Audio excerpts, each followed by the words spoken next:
Chers amis auditeurs, bonjour et bienvenue dans la chronique des juristes pour l'enfance et le droit dans tout ça, présentée aujourd'hui par Olivia Sarton. Il y a quelques mois, le Conseil consultatif national d'éthique, le CCNE, a annoncé l'organisation en 2026 de nouveaux états généraux de la bioéthique, conformément aux dispositions du Code de la santé publique. Ces états généraux précèdent la révision des lois de bioéthique. 10 thèmes ont été annoncés, parmi lesquels procréation et embryologie.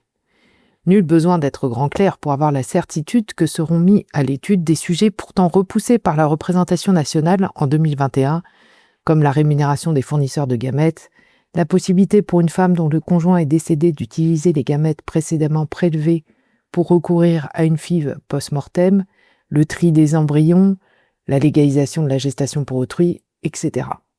Ces propositions fascinantes de la technomédecine séduisent l'immense majorité de ceux qui désirent plus que tout avoir un enfant, dont la nature ou leur choix de vie les prive. Nous en connaissons tous, et comment les blâmer lorsque personne ne leur ouvre les yeux sur les graves questionnements éthiques que pose le recours à ces solutions, ni ne leur propose d'alternatives. Et pourtant, il existe des alternatives, exigeantes certes, mais réelles. Parmi elles, il en est une cruciale, celle de l'accueil des enfants faisant l'objet d'une mesure de placement ou de leur parrainage. En même temps que le CCNE annonçait les futurs états généraux de la bioéthique, 2 députés publiaient un rapport sur le manquement des politiques publiques de protection de l'enfance, celles qui ont vocation à prendre en charge les enfants en difficulté. En France, environ 200 000 enfants sont placés. Ils vivent en établissement ou auprès d'une famille d'accueil, mais aussi dans des services hospitaliers, des hôtels.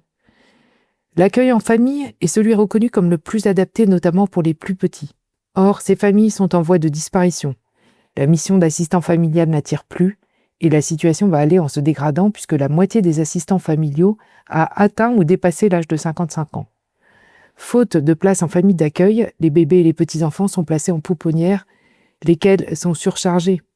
En conséquence, certains enfants développent des troubles de l'hospitalisme, c'est-à-dire un état dépressif lié à une carence affective. Le rapport préconisait de généraliser les accueils de type familial pour les enfants de 0 à 3 ans et de n'autoriser leur placement en accueil collectif qu'à titre exceptionnel. Un décret en ce sens a été adopté le 5 septembre 2025. Mais ce décret restera lettre morte si des femmes et des hommes ne se tournent pas vers le métier d'assistant familial.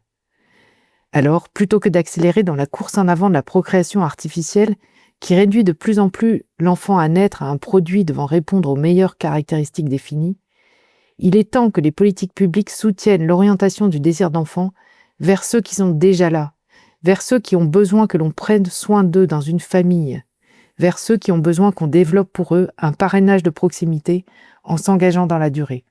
Alors disons-le autour de nous, disons-le aux politiques, disons-le aux médecins, aux scientifiques que nous connaissons, mais disons-le aussi avec douceur à ceux qui sont tentés par les propositions toujours plus extrêmes de la technoscience. À la semaine prochaine!